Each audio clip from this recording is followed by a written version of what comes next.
The creators of the Black-Scholes formula were it was Myron Scholes, Fisher Black, and Robert C. Merton.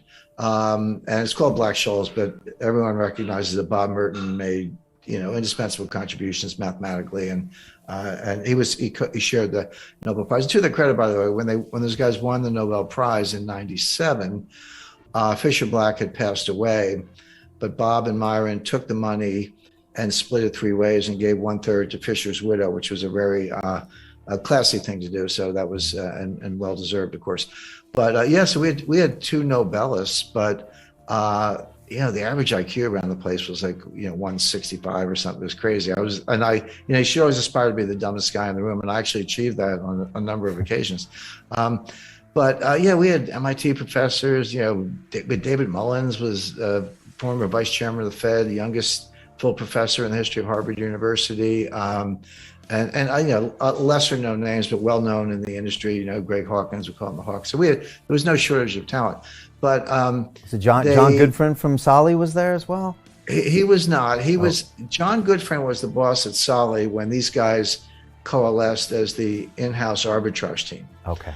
We just did not to digress too much, but that blew up in a scandal. People went to jail in 1991 because Solomon. It was not our guys. It was Paul Moser lied to the Treasury. He was trying to corner the market in 2-year notes. It was like right out of like 1869.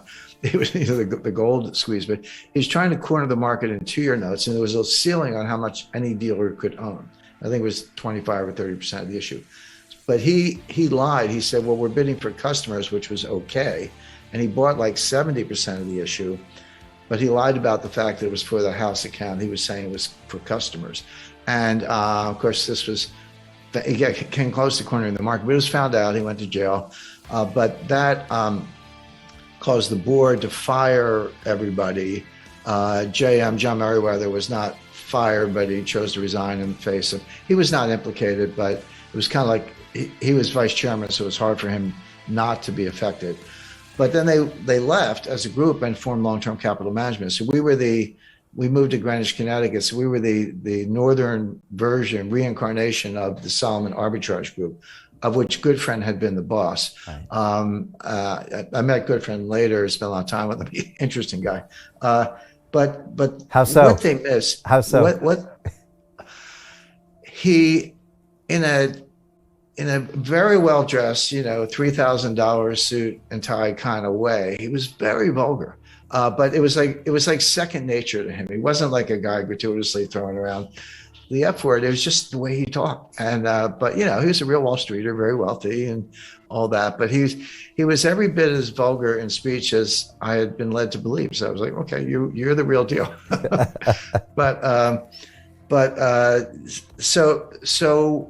Okay, so you got a whole bunch of 165 IQs and 2 Nobel Prize winners and all the modeling technological capability you could possibly. What did they get wrong? They had an a priori assumption that when spreads widened, when I say spreads, 2 instruments, off the run treasuries versus on the run treasuries, or on the run treasuries versus treasury futures. And you could apply this to anything, Japanese stocks, French stocks, and we did. If they were essentially the same, and should be priced the same and would end up the same if held to maturity, that you want to own that spread and just wait patiently for the spread to converge and then close it out and take the profits. And because the spreads tended to be razor thin, you could apply high leverage. Now, isn't leverage dangerous? Yes, it is.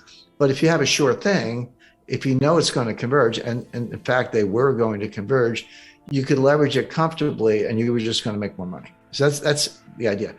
So when the spreads widened and you lost a little money on the trade, they would kind of say, well, a good thing just got better.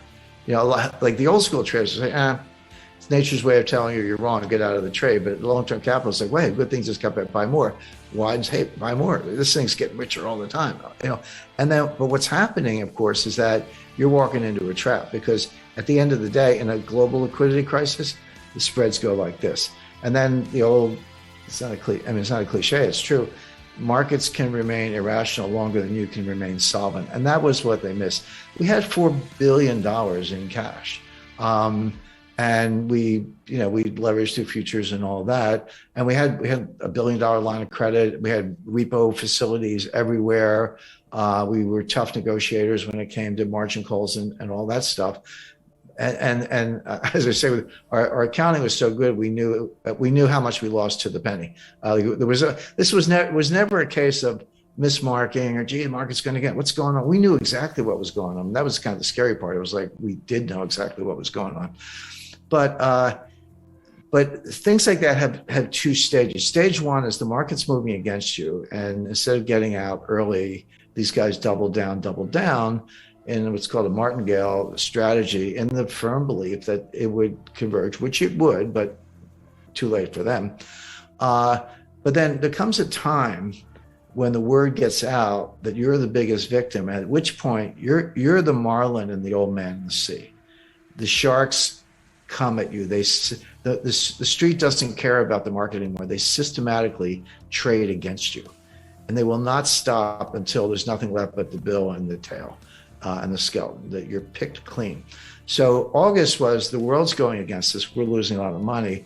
But September 1998 was, no, the world is now systematically trading against us. There's no hope. There's no way out.